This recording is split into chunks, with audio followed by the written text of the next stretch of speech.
Nicaragua y Venezuela, la polémica se instala con frecuencia en Argentina en torno a las posiciones de la administración de Alberto Fernández respecto de ciertos países muy conflictivos de América Latina.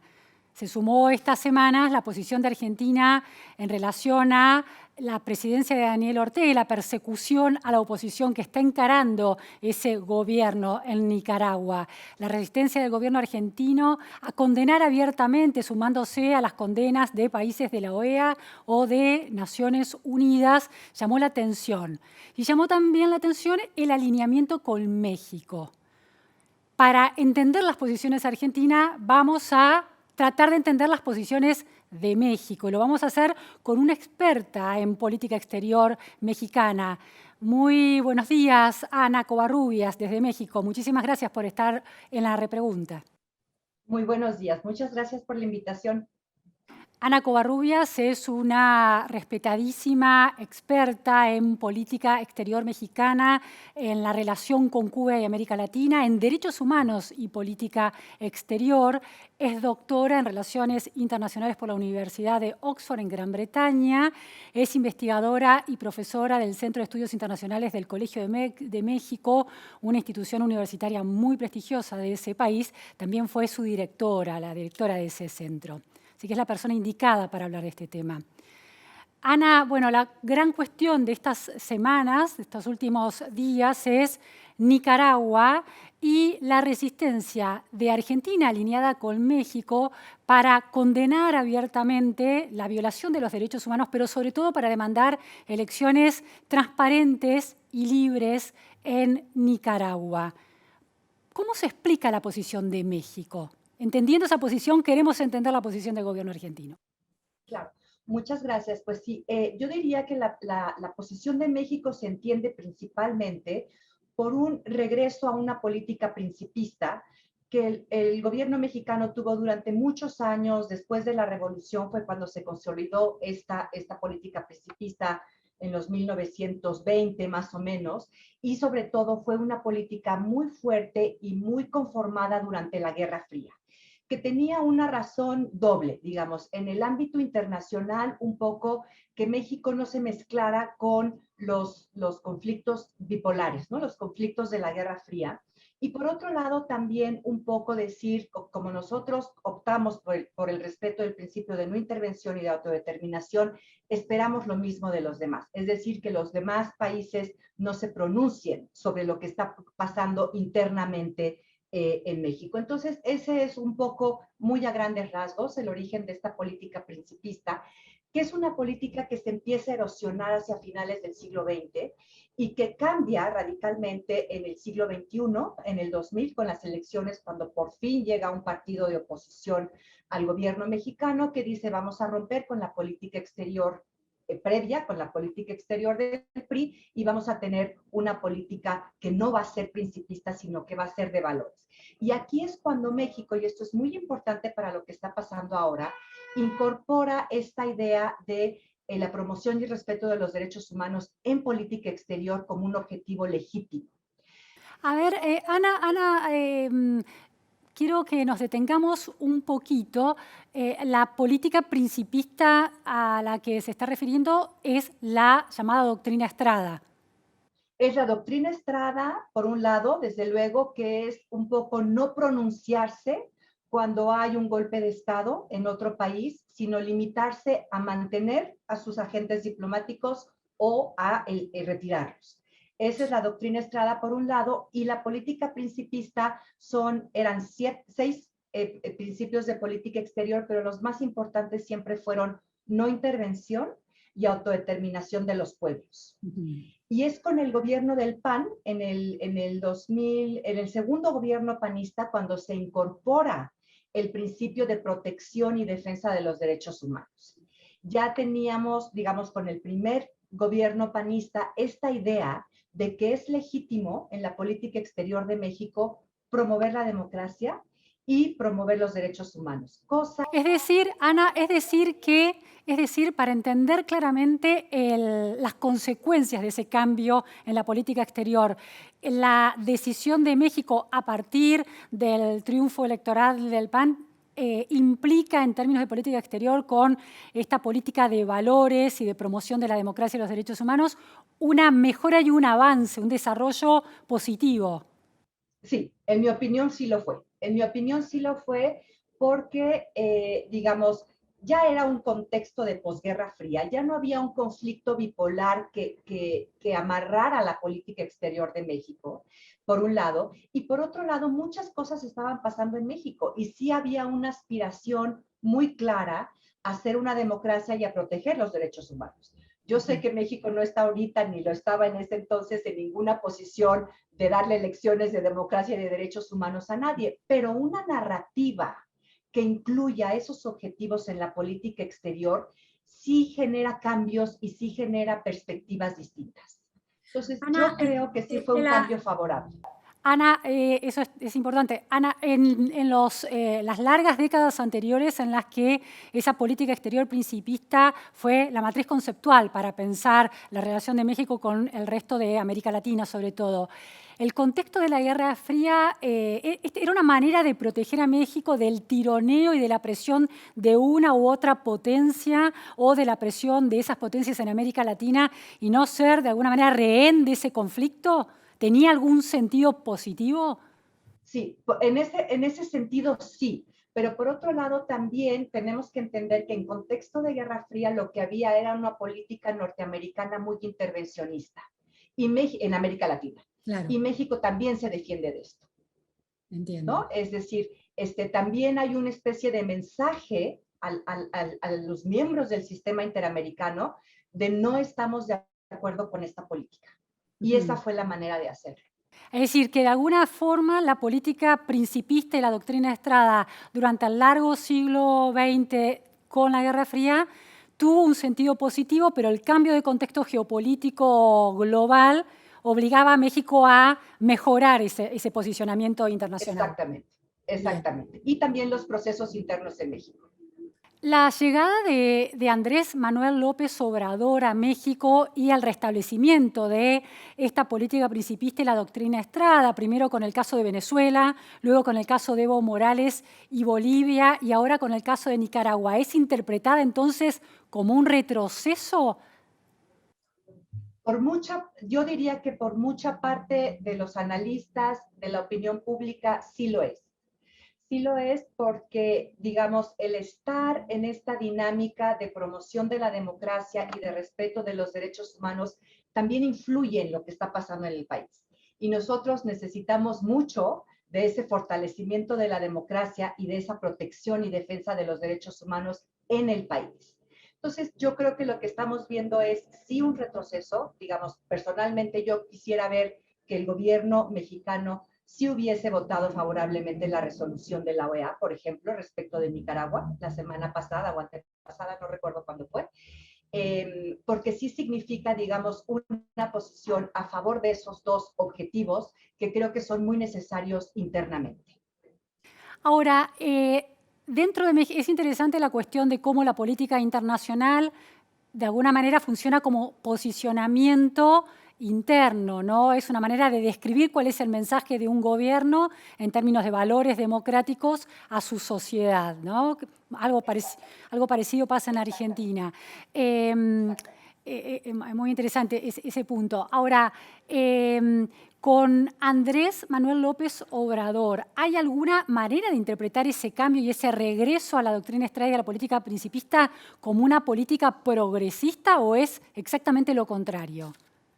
Yo diría que es exactamente lo contrario, ¿no? Y aquí el contraste, por ejemplo, con la política de México en los 60, en la OEA, que era principista, en ese momento, dado el contexto de Guerra Fría, de hegemonía brutal norteamericana, etcétera, se veía como una política progresista. Cuando México, por ejemplo, se niega a condenar a Cuba, a expulsarla del sistema interamericano, se percibe internamente por gran parte de la población, no por toda, obviamente, pero se percibe internamente y en muchos ámbitos como progresista. Y ahora pasa justamente lo contrario, ¿no? Porque el contexto ha cambiado y porque también hay muchos cuestionamientos acerca de la supuesta posición de izquierda del gobierno de López Obrador. Entonces, ahora yo pensaría que no se ve como una política progresista, sino como tú bien lo dijiste anteriormente, como un retroceso, ¿no? Porque estamos fuera de esta dinámica y de estos valores que nosotros quisiéramos tener, ¿no? Y finalmente López Obrador gana una elección de manera democrática, ¿no? Hubo elecciones transparentes, libres y justas y él las ganó. Es decir, la democracia lo lleva al poder, ¿no? Claro. Ahora, ¿hay dentro de la discusión mexicana, hay alguna lectura que asocie la pérdida de esa neutralidad que supone la doctrina Estrada de la política principista con un acercamiento peligroso a Estados Unidos? De alguna manera estar jugando el juego de Estados Unidos, aunque no sea explícitamente. No, yo creo que aquí sí hay una diferencia con Estados Unidos en las posiciones de política exterior de México en términos de América Latina. Sí la hay muy claramente, pero creo que tenemos que entender como varias cosas. Uno, creo yo que la política principista sí es un mensaje para Estados Unidos, pero no nada más dedicado a Estados Unidos, porque Estados Unidos conoce muy bien la sensibilidad mexicana y sabe hasta dónde meterse y hasta dónde no. Yo creo que va a la OEA. Y aquí en la OEA yo diría que hay como dos partes, ¿no? Una, digamos, no quiero decir el pleito, pero sí las diferencias brutales que hay con Almagro personalmente, ¿no? Digamos, un secretario general que ha sido, digamos, como casi condenado por el gobierno mexicano, ¿no? Un secretario general por el que el gobierno mexicano no quería votar para su reelección y no lo hizo, ¿no? Y por otro lado, sí, a este grupo de países que son más agresivos en términos de la promoción de la democracia y los derechos humanos en los países latinoamericanos. Y yo creo que el mensaje principista va en esas dos vías. A decirle al Almagro, con México no hay que meterse, ¿no? No vamos a tolerar ninguna posición intervencionista, según el gobierno de López Obrador, en el gobierno mexicano, porque López Obrador quiere defender su proyecto interno a más no poder, y con este grupo de países un poco más agresivos, Colombia, Brasil, etcétera, que están sí por una injerencia mayor en los países donde hay problema, Venezuela, Nicaragua, en su caso, en su momento, Bolivia, etcétera.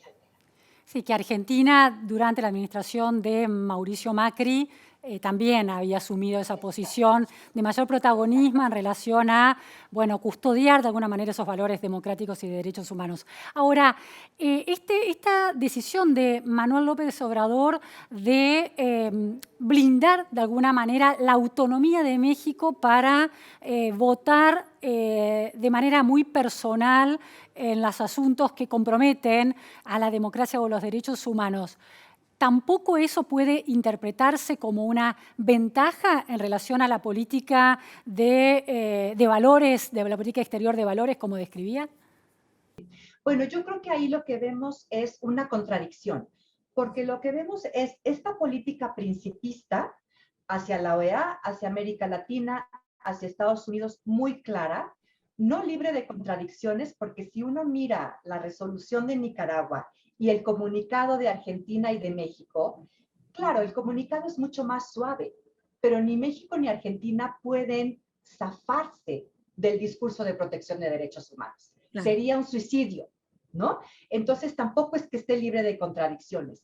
Pero por un lado lo que tenemos ahorita en México es esa política principista hacia América Latina principalmente, y por otro lado sí tenemos, por ejemplo, la aceptación o la admisión de que instrumentos internacionales puedan venir a México a colaborar, por ejemplo, con la protección de los derechos humanos. Eso sí se permite.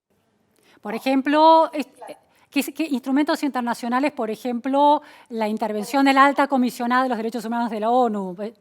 Exacto, puede ser eso, puede ser, por ejemplo, mucho se ha dicho que va a regresar el grupo de expertos internacionales para el caso Ayotzinapa, ¿no? Se hace caso a las resoluciones de la Comisión Interamericana, de la Corte Interamericana, y esto en el priismo en la época dorada del priismo no se permitía, ¿no?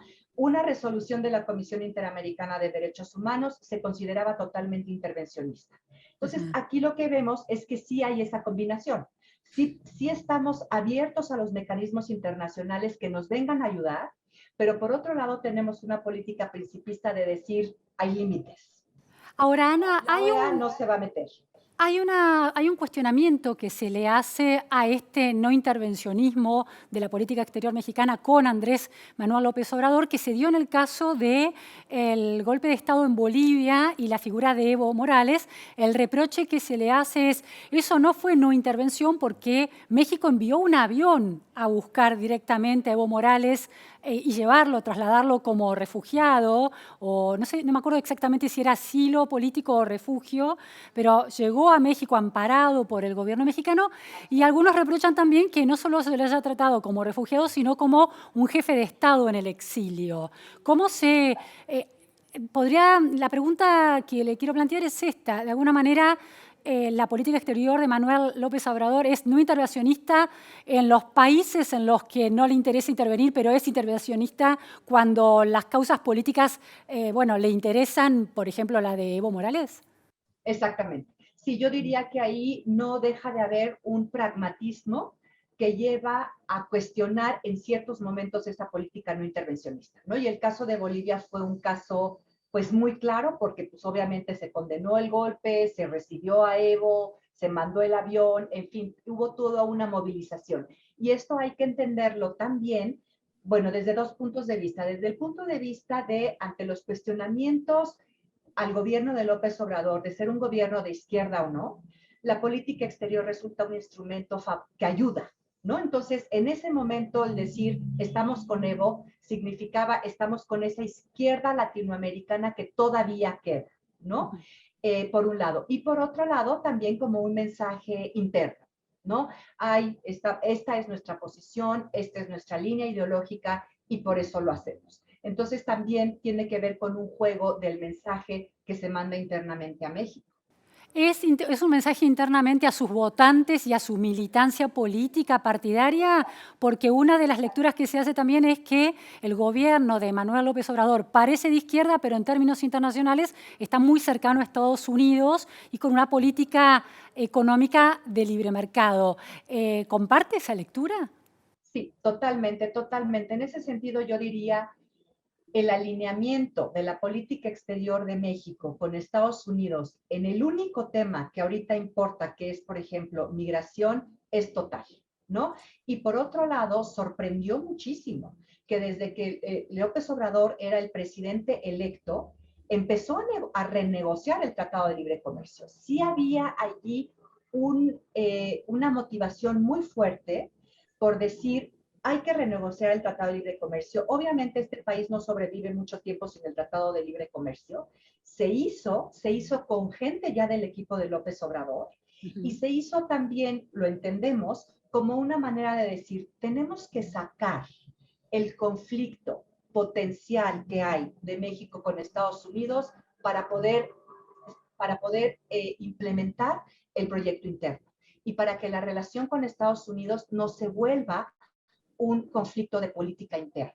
Ahora, Ana, me interesa una cuestión ahí sobre la renegociación del Tratado de Libre Comercio, porque desde Argentina, por ejemplo, la lectura que hace el presidente Alberto Fernández de ciertos posicionamientos geopolíticos y de ciertas tendencias que se están dando en América Latina es que hay un alineamiento progresista de la patria grande, del Grupo de Puebla, en el que está incluido Manuel López Obrador, para resistir de alguna manera los embates del capitalismo. Entonces la pregunta es esta, esa renegociación que encara AMLO, Manuel López Obrador, Andrés Manuel López Obrador, del Tratado de Libre Comercio con Estados Unidos, ¿es en clave progresista o es para sacar una ventaja bien pragmática en términos comerciales para México? Absolutamente lo segundo. Tenemos que tener este tratado porque nuestra economía ya está sumamente integrada a la economía norteamericana y tenemos que evitar que se vuelva que haya un conflicto con Estados Unidos y que ese conflicto con Estados Unidos se vuelva tema de política interna, se vuelva materia de la discusión interna, ¿no? Entonces, tuvo como ese doble objetivo y en efecto funcionó muy bien porque se renegocia el tratado, viene el TEMEC, incluso con Trump, que nos había amenazado con aranceles, cancelar el tratado, etcétera, etcétera, Con el etcétera. muro, aquel muro que iba a construir. Exacto. Exacto. Entonces se renegocia y sale de la discusión interna. Claro. Sale como un problema, ya no hay conflicto con Estados Unidos. Y lo mismo sucede con el otro gran tema de Trump y ahora de Biden, que es la migración, ¿no? Nos piden, México tiene que contener la migración y México procede a contener la migración. Y sale el conflicto con Estados Unidos de la discusión interna. Ana, en relación a la mirada que se tiene desde la política exterior mexicana respecto de Argentina y de las declaraciones y posicionamientos argentinos. Por ejemplo, el gobierno de Alberto Fernández y figuras claves del kirchnerismo se resisten a considerar que en Venezuela el régimen de Maduro es una dictadura. Las palabras en los últimos días de una funcionaria muy importante del gobierno, Victoria Tolosa Paz, hablaban de que en Venezuela efectivamente funciona la democracia o, por ejemplo, el presidente Fernández ha dicho que el problema de los derechos humanos en Venezuela está tendiendo a desaparecer de alguna manera. ¿Cuál es la lectura que se hace de desde la política exterior mexicana de Venezuela y del modo en que Argentina se plantea ante ese conflicto? Pues yo diría que es una lectura, digamos, si no es exactamente la misma, no coinciden las posiciones de México y Argentina, son muy cercanas. Y es una lectura que se hace, digamos, en términos, pues si se quiere, un poco no intervencionistas, porque no cuestionamos la democracia en Venezuela. Finalmente hubo elecciones, Maduro volvió a tomar el poder y esa fue un poco también la posición mexicana. No reconocer a Guaidó de ninguna manera, y decir lo que se tiene que hacer en Venezuela es mediar y promover el diálogo. Y si Argentina es un actor que está dispuesto a hacerlo, se hace con Argentina, ¿no? Entonces yo sí creo que lo que hemos visto progresivamente desde que López Obrador tomó el poder es una asociación con Argentina que se está viendo que cada vez es más útil, ¿no? Es más, bueno, recordemos que Alberto Fernández vino a México cuando era presidente electo, si bien recuerdo, un poco buscando esa, digamos, esa asociación, ese liderazgo mexicano-argentino como la izquierda de América Latina. En esa ocasión, nosotros no tuvimos aquí en México mucha información de qué pasó en esa visita, ¿no? Y se vio un poco como si López Obrador no hubiese ¿cómo decirlo? No hubiese estado de acuerdo con lo que quería Alberto Fernández, ¿no? No hubiese respondido a un llamado de Alberto Fernández. Eso fue más o menos lo que vimos. Después viene la pandemia y ahí es donde viene ya un acercamiento más claro con Argentina en la cuestión de las vacunas, etcétera, perdón. Y creo que ahora se ve como un aliado confiable en términos de lo que se percibe como un embate de la OEA y de Almagro hacia países conflictivos como Venezuela y Nicaragua. Desde el gobierno de México, ¿se define a Venezuela como dictadura o no? ¿El hecho de elecciones alcanza para considerarlo una democracia? Sí, sí. Como dictadura no ha habido ningún pronunciamiento. De hecho, nosotros ya en el primer comunicado de enero de 2019 del Grupo de Lima ya no estuvimos de acuerdo con el comunicado y ya no se firmó el comunicado. Y fue el comunicado que pedía a Maduro no tomar posesión y que sí de alguna manera condenaba muy fuertemente todo lo que había sucedido con la Asamblea Nacional, la Asamblea Legislativa, etcétera. Y a partir de ese momento México ya no va con el Grupo de Lima en términos de estar de acuerdo con sus posicionamientos, que son los posicionamientos muy claramente de Almagro y de Estados Unidos, ¿no? Entonces no hay una condena así. De hecho, recibimos un embajador que no fue aprobado por la Asamblea Nacional de Venezuela, como lo marca la ley. Y México le dio el beneplácito y aquí está ese embajador, ¿no? Entonces figura... sí, sí. No, sí, asumimos que es una democracia. Ana, en la política exterior anterior a la llegada de AMLO, esa política que intentaba fijar valores, ¿la figura de Almagro habría hecho menos ruido? Sí, sí hacía menos ruido. Es decir, sí se reconocía que era un secretario general, digamos, que sobrepasaba sus facultades, porque creo que sí lo es, ¿no? Pero había mucho más coincidencia con sus posiciones. Sin duda, México estuvo con el Grupo de Lima desde el principio, sin problema hasta enero del 2019. Dos últimas cuestiones, Ana. Por un lado, Cuba. ¿Cómo es tema de derechos humanos? Es un tema clave en la política exterior. México se abstiene de juzgar la calidad democrática de los países en términos de sus reglas electorales, pero ¿qué pasa con el tema de derechos humanos respecto de Cuba, por ejemplo? Respecto de Cuba, nosotros hubo un cambio brutal en el 2000, a partir del 2000, en cuando ya los gobiernos panistas, sobre todo el primer gobierno, el gobierno del presidente Fox, sí empieza a hacer declaraciones en términos de que Cuba tiene que abrirse políticamente y de que Cuba tiene que proteger y defender los derechos humanos, y nuestro voto en la entonces Comisión de Derechos Humanos de la ONU cambia para condenar a Cuba, ¿no? Ahí hay un cambio radical en la relación con Cuba. Hay una respuesta de Cuba, una reacción sumamente negativa, obviamente, y viene un deterioro de la relación bilateral que llega casi al rompimiento diplomático. El segundo gobierno del PAN es más cuidadoso y dice que no se mete en términos de democracia y derechos humanos en Cuba, y tampoco lo hace el gobierno de Peña Nieto. Y hay un relanzamiento de la relación durante el gobierno de Peña Nieto, en el que se dice: vamos a identificar los temas en los que sí podemos trabajar y no nos vamos a meter con los sistemas internos de cada país. Y nosotros esperábamos, digamos, cuando vimos la campaña de López Obrador, que se proponía como la izquierda, etcétera, pensamos que iba a haber una relación muy estrecha con Cuba.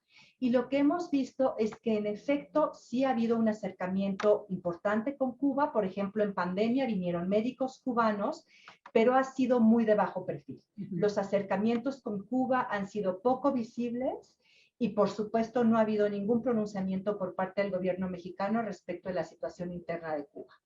Una duda, Ana. ¿El gobierno de México ha condenado a Venezuela, por lo menos en términos de derechos humanos?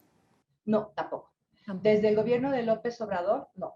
No, ha habido esta posición de lo que se tiene que hacer con el gobierno venezolano no es aislarlo, sino al contrario, mantener la relación con el gobierno de Maduro para poder incidir en el diálogo entre Maduro y la oposición, cosa que no se logró. Y Pero esa es, digamos, la posición de México. finalmente, la última cuestión señalaba que la Guerra Fría y la puja entre Estados Unidos y Rusia, o la Unión Soviética a nivel global, había llevado a México a esa prescindencia para no ser parte de ese juego global. ¿Qué pasa ahora que hay una nueva geopolítica de grandes potencias? Estados Unidos por un lado, China y Rusia por el otro.